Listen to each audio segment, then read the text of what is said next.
if, like me, you've got a shit day job, then you might be unfortunate enough to suffer the dirge of modern pop music on the radio all day. It's all horrible, but if you're in a factory or some other mundane, soul-destroying tedium, you have no choice. Reminds me of Roger Scruton noted that modern pop music is like a soft carpet of noise.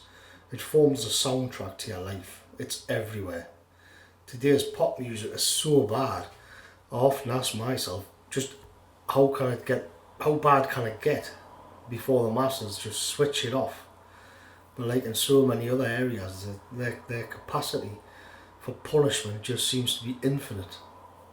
I've actually seen forums with nurses and construction workers saying they think commercial radio is triggering a nervous breakdown. And when we remember that the Americans use repetitive music as a torture technique in Guantanamo, it's actually quite likely to be true. On some radio stations like Capital is the worst, they've got a playlist of just 10 songs, and all those songs will be repeated all day, every day. But nobody seems to get the airtime that Ed Sheeran does. On an 8-hour shift, with Ed being played twice an hour, you hear him 16 times a day, that's 5 times a week, that's 80 Ed Sheeran warbles per week. And you begin to hate him. The first thing you'll notice about Ed Sheeran's music is that all of his songs sort of remind you of other songs.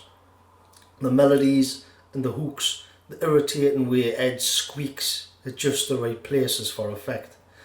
His most blatant rip-off is his "You Look Perfect Tonight," which is pretty much just Eric Clapton's "You Look Wonderful Tonight," with just enough chord manipulation to escape yet another court case. And you know he's crap. You know he's ripping off better musicians, but they keep playing him hour after hour, day after day, week after week. Every last one of Ed's yelps will embed itself in your brain, whether you want to or not. But what does it say about culture and pop music in the West that Sheeran is so popular? Why is he so popular? When we're discussing politics, one of the concepts that's often pops up is the Overton window.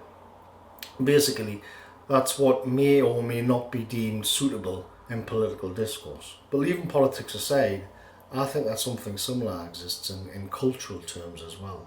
And I'll not go on a purity spiral here and invoke Wagner or Brahms. Let's keep it within pop music.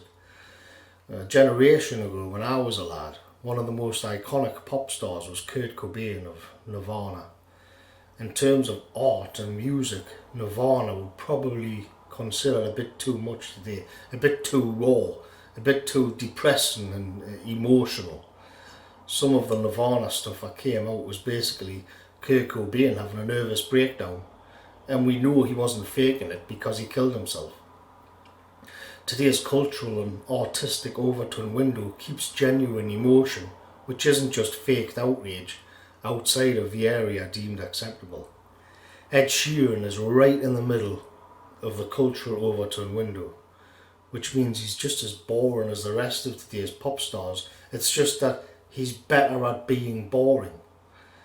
And he does that by faking genuinely artistic songwriters. It's synthetic.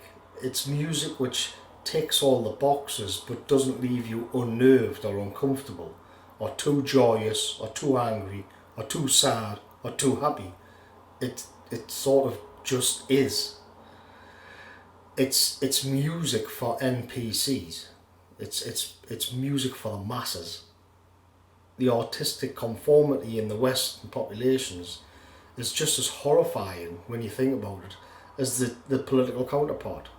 If political correctness in the mass media dumb the masses down, then pop music numbs them down. But hang on a minute, I know what people are going to say. Aren't we surrounded by snowflakes? Isn't people feeling the whole problem? Well, the problem is we live in a society where the NPC masses will shake their heads in outrage because somebody felt a woman's arse at a party 35 years ago.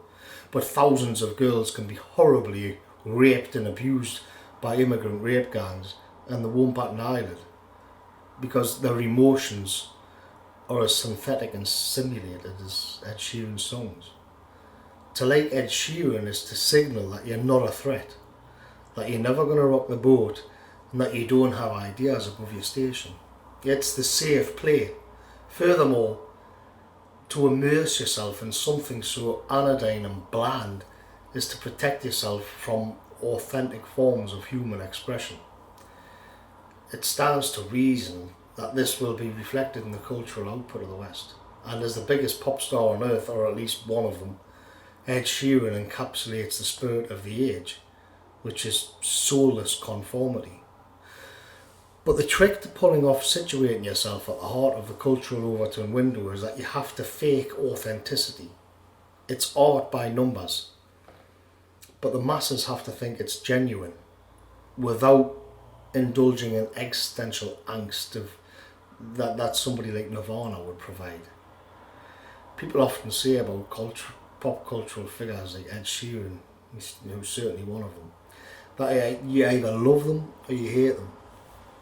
To me, this is a way of saying some people have fallen for the scam and some have not. Some people prefer authenticities, others prefer the simulation of authenticity. It brings to mind a long-running problem in Hollywood's special effects department is the issue of the uncanny valley in CGI. The human eye is extremely sensitive to the human face being faked. No matter how flashy and powerful the computers become, the problem of using computers to recreate the human face remains. We can tell the difference. No matter how hard we try, we can tell the difference between a real face and a CGI face, and it's driving the Hollywood execs nuts. The problem we have with the NPCs is that they can't see the difference. The problem that I have with modern pop artists is that they present the fake rubbery version to the masses and then reinforce the fraud. The fraud then becomes authenticity, and the authentic is relegated to the outskirts of the cultural Overton window. And the problem with that is that the European spirit, the European soul, has no genuine artistic outlet at all. No way to express itself. And without that, you can't know who or what you truly are. That's what we can think of as the numbing of the European people in the modern world. It's as if a dense mist has settled on the minds of Europeans. It suffocates us and makes us lose ourselves.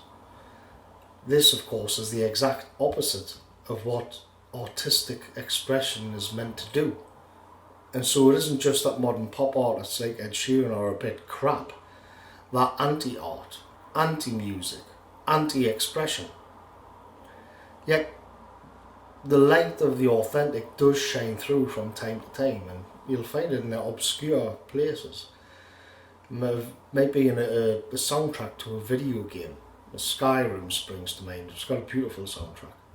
Another thing, I recently watched a video of an Englishman sea fishing, and he had an English accordion intro, which combined with the subject matter of him fishing off a beach somewhere. I just found that wonderful. In these instances, it's as if the white noise of the simulation is being cleared away just for a bit, and we can see and feel our potential once again.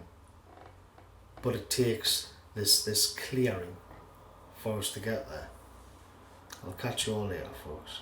Thanks for watching.